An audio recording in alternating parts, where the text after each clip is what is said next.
70% of Americans are either overweight or obese. Many claim that this crisis can be solved by simply encouraging people to eat well and exercise. Though we should be doing these things, what if there were a deeper infrastructural component that most people don't consider? 55% of Americans live in the suburbs, and the way we've designed our suburbs in America is entirely around the car.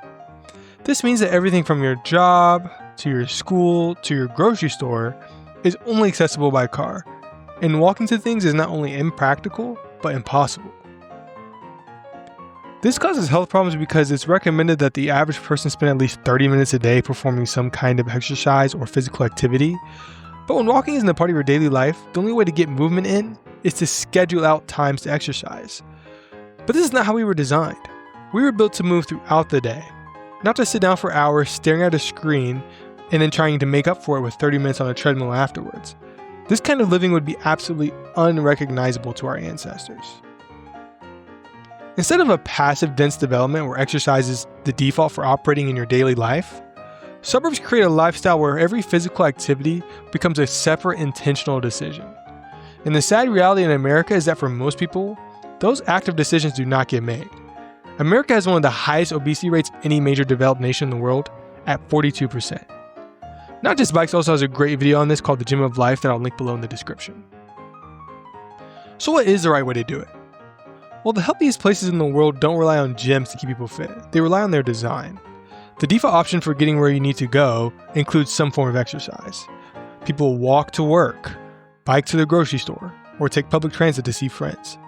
Fitness in these places isn't a task, it's integrated in its everyday life. Countries like Japan, the Netherlands, and Spain, they're the healthiest not because of any mere willpower or a fad diet. This wouldn't be enough. I'm sure you heard someone come back from vacation in Europe and say something like, "Dude, I only ate bread and pasta, and when I came back somehow I lost weight." But there's nothing that fundamentally different about the daily needs and activities of people there versus people here. They simply design their communities to support healthy living as a default. Now, I don't want to understate the importance of a healthy diet. Consuming a variety of nutritious food in healthy quantities is a crucial part of this conversation. However, your built environment also plays a huge role in shaping your ability to make good dietary choices. American suburbs are zoned specifically to separate residential homes from commercial businesses. This means that fresh food usually isn't nearby. And for reasons previously mentioned, the food options that are nearby likely cater to cars and serve calorie-dense, cheap, fast meals. No walking by your local market for fresh meat or produce. So why are we surprised at obesity rates in America when most of our streets in the country look like this? One of the craziest parts about this is that in America we literally simulate what's possible in places like college campuses that are catered towards pedestrian activity. This is where most people say they had the best years of their life, and sadly 70% of students gain weight after graduating because of the lifestyle change. And like I mentioned before, pre-car every civilization was built around walking, and a separate daily exercise activity would largely have been a non-existent concept. So what can you do about this? Well, it's complicated.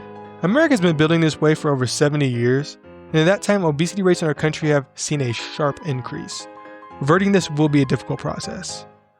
Of course, you can personally decide to move to a more historic neighborhood with greater density and opportunities to integrate walking into your daily life. But the easiest step you can take right now is to like and subscribe to support a channel with a mission to see a resurgence in walkable communities across America.